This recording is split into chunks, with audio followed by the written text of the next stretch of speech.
Okay, so this evening we are discussing why parents need to spend more time with their children for their brain to develop. I wish we have parents here, but I've asked why parents do not spend time with their children. I was looking forward to hear their own responses. But I know that because I'm a parent myself, I know that most of the time we do not spend enough time because we want to give these children the beautiful things of life. So we spend more time working, going here and there, different hustle and bustle, just to make sure they are fine. Yeah. And by doing that, we tend not to spend enough time with them. Okay, so I think I'll just go straight to the point. First, I need parents to understand, or everyone, intending parents or anybody, that parents are children's first teacher. Whatever a child learns is learned in the family first. Mm-hmm. Whatever a child is, whatever attitude exhibited or anything at all is first of all learned in the family. And that is why we are saying that when parents spend time with their children, it helps their brain development. So when we are talking about, okay, so how does it mean that when I'm home with my child all day, we are together, it helps the child to develop our brain? How does that work? How does that really work? Or what do you mean by that? So when we're talking about time, we're talking about quality time, not just spending time with your child. You can be with a child from dawn to dusk and not spend quality time and not impact any knowledge on the child. That is why most of us sometimes we start shouting, hey, you come here, go there, you start being cranky, you beat them, like they're stressing you. You're not giving them what they want. Children will always be children, but then are you utilizing that time you have together? So when we are talking about spending time with children, what I mean is spending quality time. Even if you have 10 minutes in a day, even if you have 15 minutes in a day, it doesn't have to be from morning till night. What is important is to spend quality time. So I would like to go back a little bit by saying that for children, the brain starts to develop from 0 to... Okay, so the first 6 years of a child is very, very important. But for brain development, it's usually from 0 to 3, even though the brain keeps developing till a child is about 25 years of age. But whatever you want a child to learn, whatever you want the child to assimilate, whatever you want to see in the child should be from that birth stage till the child is in preschool age. So whatever you need to do at all has to be done very, very fast. Now I'm going to be discussing the different stages that a child's brain is being developed. But before I go on to start discussing that, I want to emphasize again that the baby's brain at birth is just about a quarter of the size of an adult's brain. So by the time a child is about 3 years old, 90% of the brain is developed. So spending quality time with a child has to be done within this time frame. And then I'm also going to go on to say that the different stages of these brain developments can be divided into the infants, the toddler stage, the preschool, and then the school age. So I'm going to be giving us some steps or how we can spend quality time with the children to help their brain development. I have said that parents are children's first teacher. They imitate what we do. They see what we do in the family. They go on to copy what they see in the environment before they even reach school age. So one of the things that parents can do to help their children's brain development is by mapping out some strategies, like mapping out some to-dos that you have to do. If you're a working parent, you have an 8 to 5 job or a 9 to 5 job. Even if it's in the morning before you already get out of the house, you hug your child, you reassure the child that, okay, I love you very much, you know that. Just talk to the child, just have a conversation. You have done something that you yourself do not know to the child. And when you get back, maybe in the evening or something, you can just start a conversation with the child. Okay, so how did your day go? You don't really have to, it doesn't have to be spending an hour or two or very, very long hours. Just 10 to 15 minutes conversation. Okay, tell me what happened today in class.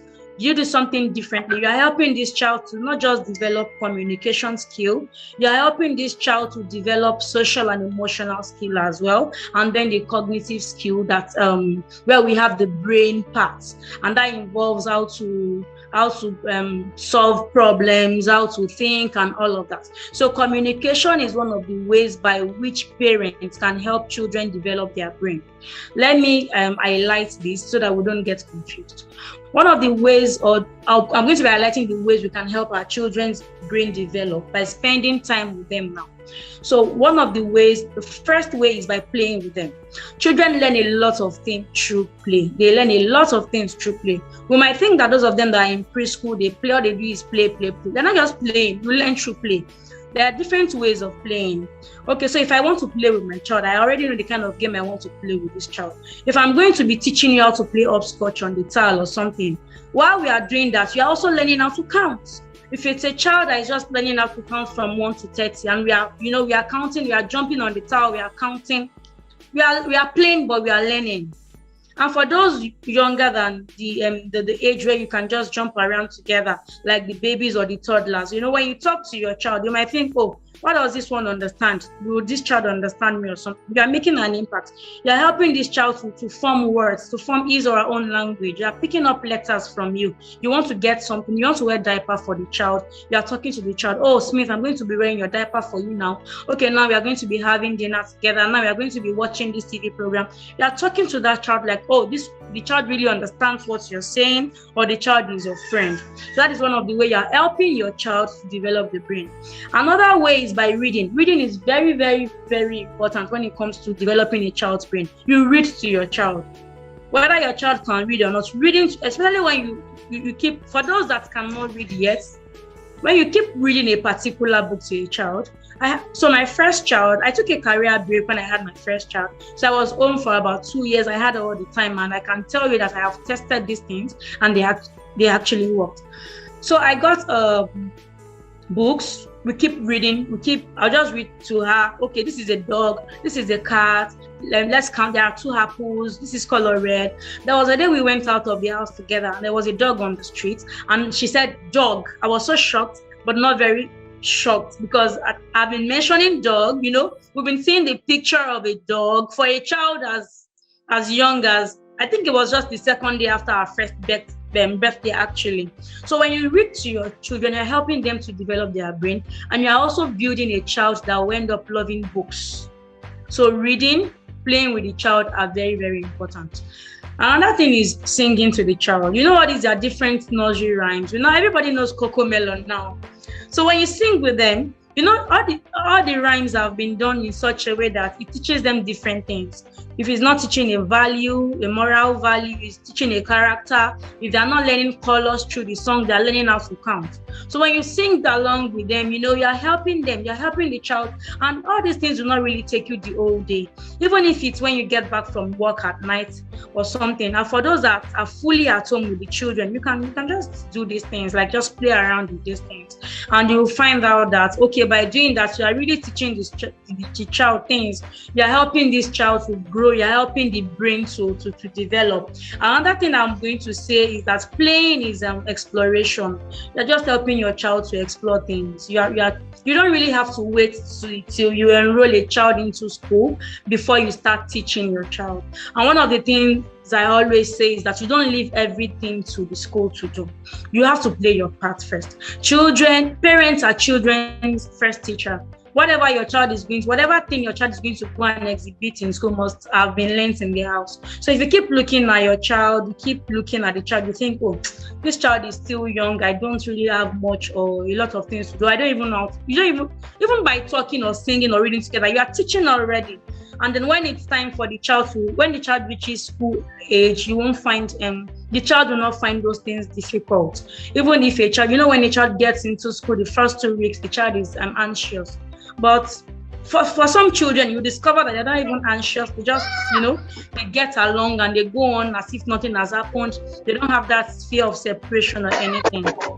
So For parents, we have to help these children. We have to help them by spending quality time, quality over quantity.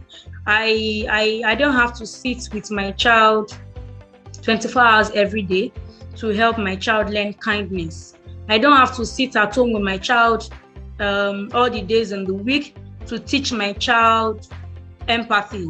When my child sees me do these things, for the few minutes that we are together, even maybe riding together in the car, my child sees me give something to a beggar, smile at a little child that has come to the car to beg. I'm teaching the child social and emotional skills. We're not just learning. I'm not just playing cartoon for the child the whole day to watch. I push the child to the TV or turn the child to the screen. No, my child should help my child expand his or her thinking. I should help my child expand. I should just help the child broaden his or her knowledge. Another effective way that I love and I always do with my children is storytelling. Storytelling is another way of helping your child develop his or her brain. You help them to become creative thinkers. They're able to imagine the things that you say. You are telling them a story. They are thinking of how the whole thing is in their brain and all of that. You are helping them to also develop and pick up words. You are building vocabulary. You are doing a lot of things at the same time. Even if, on a Sunday evening, I usually have time for my family only on Sunday evening. I will make sure that 20-30 minutes we are spending together on Sunday evening is a quality time that I'm spending. Even though I may not have time for the rest of the week or something, but the time I'm going to be spending with them on Sunday has to be a very, very quality time. But I'm going to please that parents should please always find time to spend with their children, especially the busy ones. No matter how busy you are, you just have to. It has different studies, different research have proven that children who have parental support do excellently well in school. No matter how intelligent your child is, no matter how much of a genius your child is, those ones that have their parents that check their books back home, ask them how their days have gone, ask them if they're having difficulty in any subject or have a relationship with their teacher. Now, when I say have a relationship with a teacher, I do not mean that you are your child's teacher's best friend. You keep calling the teacher, you keep disturbing. No, like you already you know who your child's teacher is. You can always call to say, oh, how is my child doing? Is there any challenge anywhere? You are just involved, you are interested. And that is about partnering with your child's school. So everything doesn't have to be in the home. You have to extend, take it to the school, partner with your child's school by helping the teacher as well. So back to helping your child at home. So when you leave everything to the school, it's not really nice. If they've taught your child something in the school, if your child has been taught shapes and counting in school, then when the child is back home, you can show the child shapes around things in the house that has a shape. Oh, the television has a rectangular shape. The egg in the kitchen has an oval shape. While you are cooking, you are busy, you are working, but then you are still spending quality time with this child. You are also helping the child. You are helping the child to understand these things, not just in abstracts, like, okay, they only see them in paper. My child has been taught the shape of a diamond, and he or she doesn't know that, oh, this kite that I see fly every time is a diamond shape. The teacher might not be able to do all these things, but parents, when you spend time with these children, it really helps them. It helps them not just academically, it helps their social and emotional skills as well. And that is why we have to keep preaching it. We have to keep saying it, that we need to spend time with them and we need to partner with their different schools. I don't know if I should take a pause, if there are questions, or I should just go on. And if anyone has any questions, they can write it in the chat box. Okay. Or we can wait. You and all the attendees can keep writing the questions in the chat box, and I think maybe we can address them at the end of the meeting. But so far, great insight. I agree with. I actually resonate with everything that you have said so far. We all get so busy trying to build that life, build that future we want for our children, that we forget to spend time with them. And that is one of the one of the things we said in one of our past events as well, when we were talking to a parent, like, give your children the future you dreamed of, and to give them that future, first thing is you have to start spending time with them yourself. So thank you for that insight. I haven't received any questions so far, so okay. we can Maybe I should just go on. Right, yeah, let's continue. Thank you. Okay. All right, so I think the next thing now is to look at the ways that I've listed or highlighted some ways that we can help develop the brain by spending time. I just quickly want to share what we can always do for those of them that are, for the children that are already of school age, the things that we can do as parents, that's as our own part or our contribution to what they learn in school. I would say that parents should try as much as possible to get like a schedule, or just a schedule that you can always like go through every day with the child. If you have the whole day to spend with the child, good for you. Okay, so your child has gone to school, then there has to be a routine.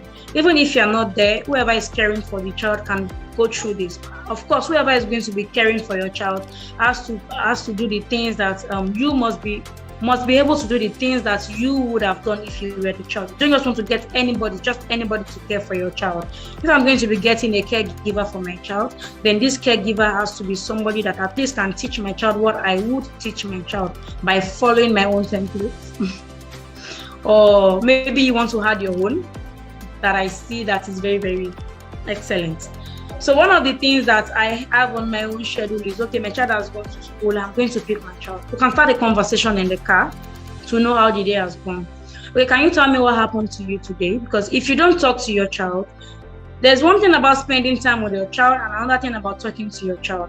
If you lack communication, if you're not talking to your child, then your child will not be able to tell you things. When your child is in trouble or things are happening, you won't really know. So you really need to know your child. You need to know your child's nonverbal cues. When my child is not smiling, I should know that, oh, something is wrong. So you have gone to pick your child on a Monday afternoon. On your way back home, you're already talking to the child. It doesn't really have to be, what did you do in school today? Sometimes you ask my child, what did you do? She'll tell you, I'm tired. I'll check my book. And you'll be wondering, is that coming from a 5-year-old? Check my book. So there are some different ways to go about it. Okay, so what happened? How was it? Like, did you make a new friend today? Did your teacher do something interesting? So those things will make them talk, they tell you different things. You can, if there is something that has happened at the playground that is not nice, you can talk to your child about it. Maybe somebody has done something wrong. You can use that opportunity or just use it as a learning point for the child to tell the child about whatever character traits. So when the child is back home, you've after eating and the normal thing. Some children sleep when they get back home. Some children don't sleep. They find it very difficult apart from when it's bedtime at night. So after relaxing and all that, we always advise at EduMommy that you shouldn't let your child start working on assignments or homework immediately the child gets back from school. So when your child is back from school, you should allow your child some time to relax and rest the brain. If your child can sleep, good for you. But if it's not, just let the child be. Don't tell the child, oh, go and pick up your books and let's start doing your... No. That's why most parents, I see parents coming to me to say that, oh, my child cries every time it's time to do homework. Whenever it's time to do homework, it's usually like a wartime in my house. So what are the things that you do yourself? So just allow your child some time to him or herself. So after that, you have to create homework time. Some schools will give, some schools don't. Some schools will tell you they are giving homework because they want to re-emphasize what they have taught the child.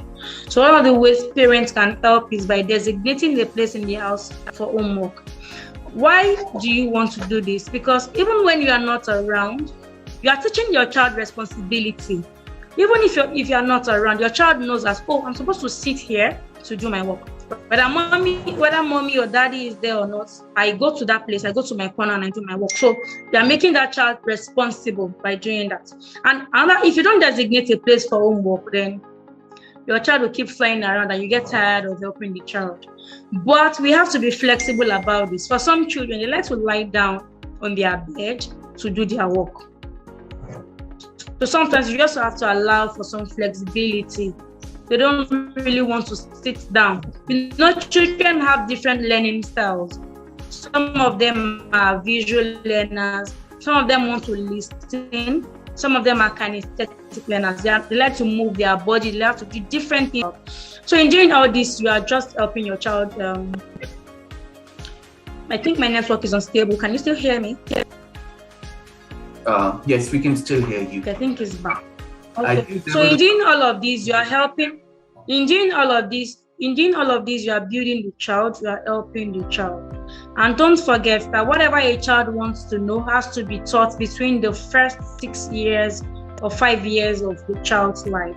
Even though the brain keeps developing up to the child is about 25 years of age, but whatever thing you want to see in your child has to be done in the first 5 years, in the early years. That is when they are learning, they can assimilate a lot of things. That is when they can pick up a lot of things. And that is the time that we need to stay with them more. We need to spend quality time with them more, so that whatever we have taught them, we continue to stay with them. For children, whatever you have taught a child, forget it, whether they disobey or not. They don't forget. They don't forget these things. When you are not there, they will do what you have said. Even though you have told them, oh, don't go to the door, don't jump on the bed. They might still jump on the bed. They might still go to the door. You have not asked them to. But they don't forget these things. They don't forget you have told them it is dangerous to do this or that. So we have to really, utilize that early years. We have to create that time, no matter how busy. Even if it's a time out on a Saturday evening, just spend that quality time. If your quality time is 15 minutes, 20 minutes, or 1 hour, just ensure that you are spending a quality time. I don't have to sit with my child the whole day. If I'm going to be sitting with my child for 2 hours or 1 hour, then if it's storytelling that I'm going to be sharing with the child, I can always come up with a story that has to do with maybe obedience. I tell my child, a girl that has not disobeyed the parents. By doing that, I have tried to instill, or I'm trying to pass across a message. I'm trying to tell the child obedience is good. I'm rest assured. I'm assured that okay, this child has learned something within this hour or within our period of sitting together. Even if I go out the whole of tomorrow, I don't get to see my child until maybe like some days after. I know that whenever I'm going to see my child again, then I'm going to spend another quality time with the child. I've taught obedience previously. Okay, I have to pick on empathy. I have to teach kindness this time. Or I have to go back to what this child has taught in school and explain more. And one thing that we need to understand is our children sometimes learn or understand a particular subject better when we teach them than when their teachers teach them. What am I trying to say? Your child has been taught fraction in school, but the child didn't quite get the explanation from the teacher. But my child is back home with me, and I'm teaching my child fraction with manipulatives. Manipulatives are the objects that you use to teach these children. Maybe they want to count, and I'm using crown of drinks. I'm just using colorful spoons or something to teach. The child can see it, can hold, can feel, and count. I have all the time. I could gather the spoons in my kitchen. I could just pick the potatoes in the trolley or something to teach and make it fun for the child. By doing that, or he or she will never forget. Oh, mommy, we counted 5 potatoes. Then it will be clearer than what the teacher has taught the child in the school. So if we're going to be doing that for just 30 minutes, then I'm happy. I haven't wasted the whole day. At least I've taught someone. I've made another human happy. I've tried to do my best. I've expanded on what this child has learned in school today. So that is one of the things that we always need to do. That is one of the ways we can always help these children develop their brain. And I always emphasize on social and emotional skills. I've been using different character traits as example. So when I'm teaching storytelling, I'm a teacher in church. When the children are, when they are too large to control, sometimes you have events and then you have kids from other churches coming to your church, and then you have a lot of crowd. When when they are too large to control, every other teacher knows that, oh, Yinka will know what to do. It's usually story time for me. Children love stories a lot. I know what to teach them. So because they are making noise, I can teach them about noise making and then the consequences that follows noise making when you disobey your teacher. So storytelling does a lot of magic for me. It works, and I'm sure it should work for everybody, because most of the things that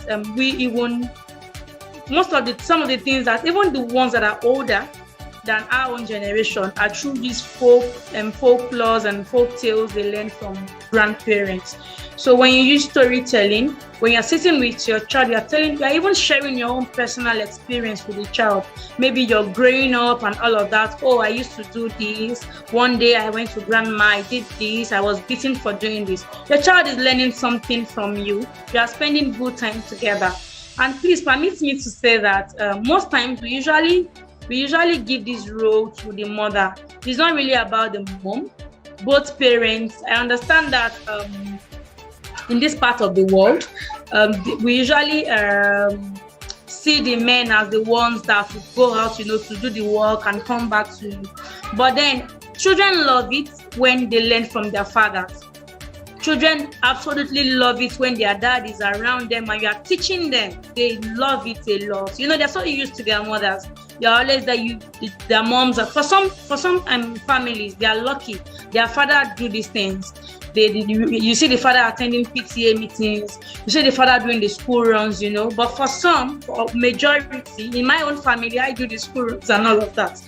But I discovered that whenever these children are with their father, and I've seen 3 or more cases like that, they are usually very excited. Oh, my dad just helped me with my work. My dad just told me a story, So dads, please, if there's any dad here that is also listening, these children want to see you more. They want to spend time with you more. They want you to do their school work with them. Even if you're just going to be spending 5 minutes, they're usually very, very excited. I'm usually very jealous sometimes because, I spend the whole time, I work remotely.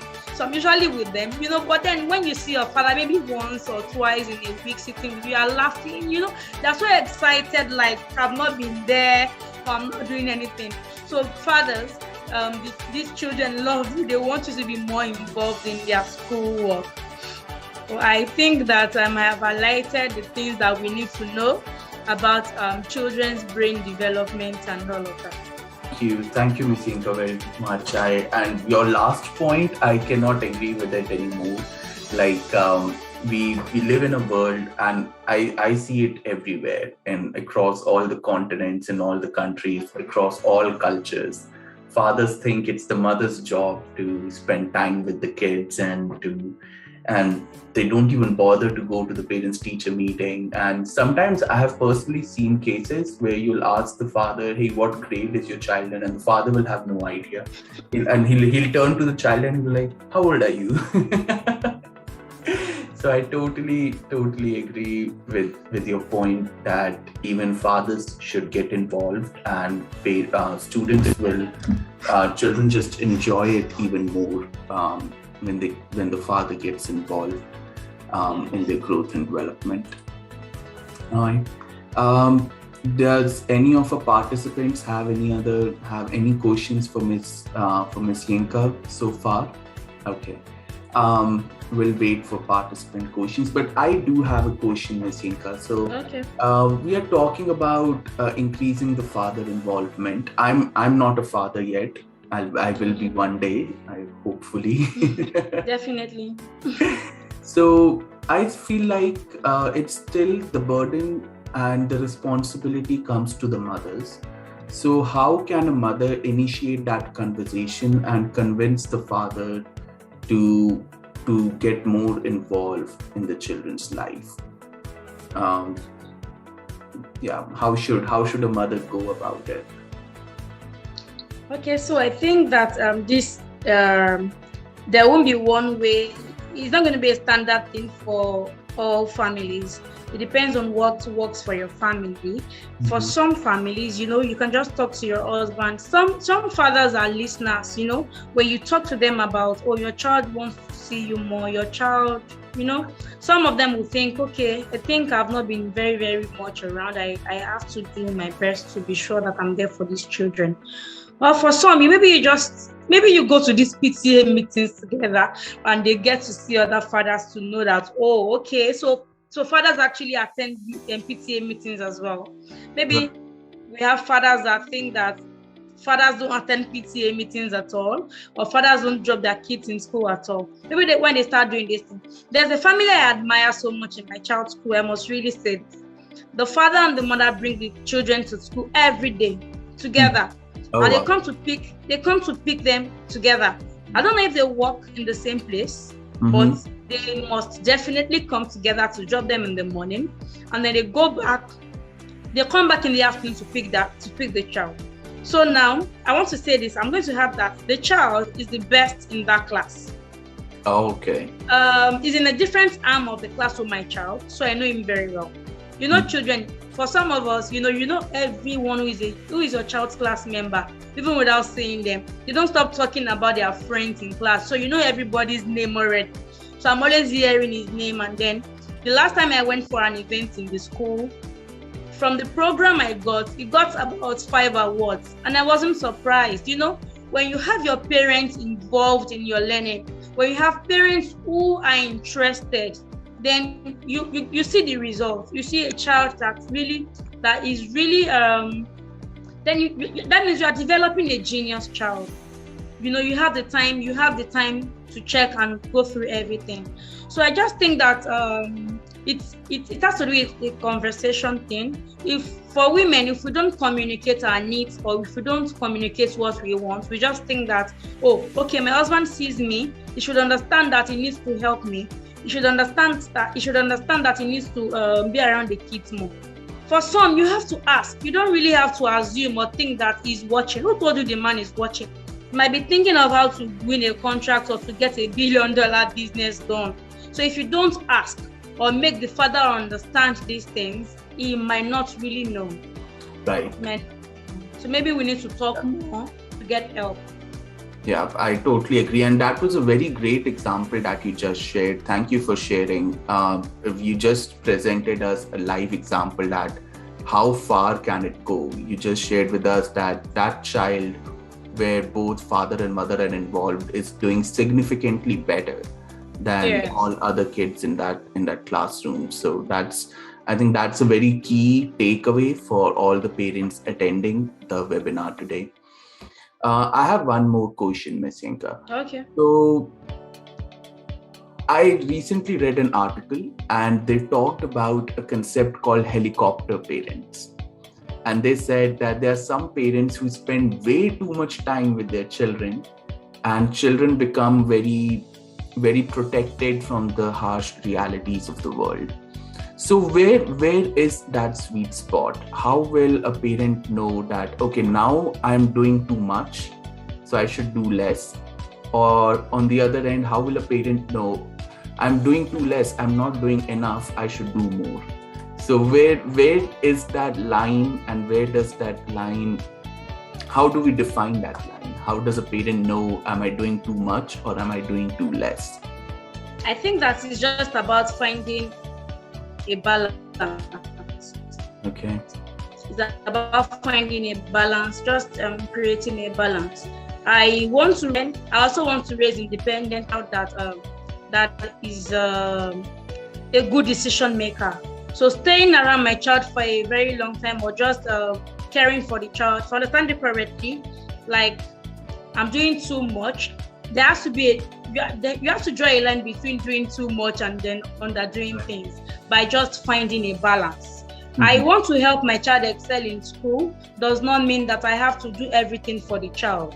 Like I don't really have to.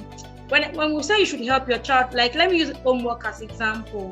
When I say that my child a parent should help a child with homework, does not mean that you have to sit there and then stretch your neck into what child is doing, or hold your child's hand to write. That is doing too much actually.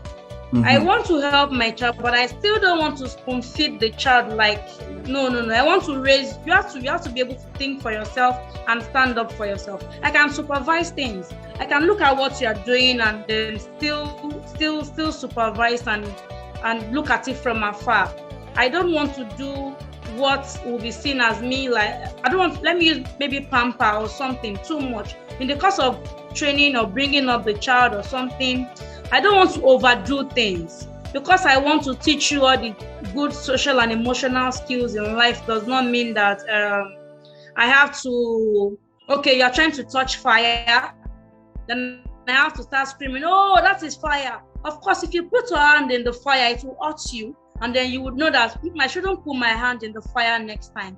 So there has to be a balance. As much as I want to do things for you, I want to be there for you. I don't want to be there for you every 24 hours.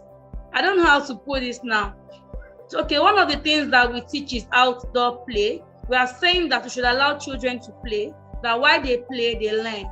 But while my children are at the playground, I don't want to be there. I'm supposed to be watching from afar to ensure safety, but I don't want to be in their midst and be directing things. While they are playing, I want them to learn conflict resolution. Somebody might knock somebody down at the playground. You should be able to resolve this within yourself. You must be able to do things. So I don't want to do too much by putting myself there at the playground for me to come to quickly jump at events or quickly jump when there's an argument or try to pick you up when you fall or something. No, there has to be a balance. There has to be a balance between the two. I totally agree. And sometimes that balance is very hard to maintain, but we should all strive and try our best to maintain that balance. Okay. But really, there's really no manual. When it comes to parenting, there's really no manual. We always have this guilt that, oh, I'm not doing enough. I'm not spending enough time with these children. Oh, we always have this guilt. But what works for a family might not really work for your family. Right. You don't really have to feel bad about you not being available for your child, as long as your reason for not being available is for the bad reason or for things that are inconsequential. But then you still have to find time. It's about creating a balance. If I'm not going to be there, then I should get help. If I'm not going to be available to supervise my children's book, I should get somebody that I trust that will do those things on my behalf. So you cannot feel, as a parent, you can't do too much and you cannot really overdo things. So you just have to know where to draw the lines and find a balance. Totally agree. There are there are so many books out there about parenting, and sometimes we read those books and we go into a guilt that, hey, I'm not doing everything that the book said, but that's not always the solution. We have to tailor it to what works for each of our own families. Yes, whatever works for your family. Yeah. My children could go to bed at 7 p.m. and your children could go to bed earlier than 7 p.m. Right. So whatever works, you know how you get your children to bed. I know how I get my children to sleep. So whatever works for your family, as long as you are parenting them positively and in the way that God has said that you should do it. So whatever strategy you are using is dependent on you. That's totally agreed. Thank you very much, Ms. Yinka. It was a very insightful session. A lot of key takeaways and lot of lessons to be learned by the parents. So for all the participants, I would like to say, if you have any questions for Ms. Yinka, you can write it down in the chat box and I'll ask those questions on your behalf. And this meeting has also been recorded and it will be uploaded on YouTube and it will be shared with all the parents, and hopefully it will reach out all the parents who need to hear this and who need to spend more time with their children, especially all the fathers, all the mothers, to take initiative and get fathers also involved in it if they are not involved yet. And also the great example that Ms. Yinka shared, that the impact that it can create, how it can help your child stand out in the class. And we should also remember what she just said a few minutes ago, that it's really important to maintain that balance. You don't have to spoon feed the child, but you also have to make sure that the child learns how to do those things himself. And to conclude, don't go into guilt. It happens. We are all humans at the end of the day. We have to figure out what works for our family, what works the best for our family. So thank you everyone for attending. Thank you again, Miss Yinka. If you have any closing remarks, you can share it with our audience. Okay, I'm going to be closing let me just wrap up with saying that children's brain they have the ability to learn a lot of things. They have in their first 3 years in life, or the first 5 years, they have this ability to learn a lot of things. So we must just ensure that we help them explore things and don't waste that time that we can use to put a lot of things into them. Good things, quality things. Right. Thank you. Thank you very much, Ms. Yinka. All right, then we'll conclude the meeting here. And thank you everyone for joining us on a Sunday evening. And thank you, Ms. Yinka, for taking the time to accept the Tent Encoding's invitation to come and talk to us today and share this insightful knowledge and wisdom, I must say, with all our participants and our audience today. Thank you very much. Thank you for having me. Thank you, everyone. Bye. Bye.